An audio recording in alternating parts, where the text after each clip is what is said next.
أنا بس سؤال، توقعاته عن أصالة نصري؟ ديعان اسمها هلا بدنا نحكي عنه. بس نشوف ديعان التوقعات. ديعان اسمها. شفت تصريحاتها اللي قدمتهم؟ شو رأيك فيهم؟ هل قد حجمها؟ قال الشعيبي كل واحد بيعمل بحليبه.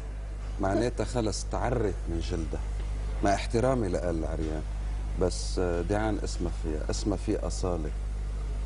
أنا لبناني وبعرف قديش وقف معها هيدا النظام، وقت اللي حكمها هيدا النظام، وقت اللي علمها هيدا النظام، وقت اللي هي وقفت وعم بتغني ورافعة راسها لهيدا النظام.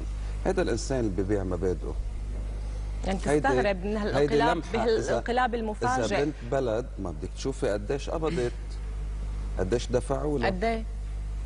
انه مينيموم اذا الانسان العادي عم بيقبض بلوه يحمل باروده قدام جيشه انساني، واذا كانت تستحق هذا اللقب، لقب انساني.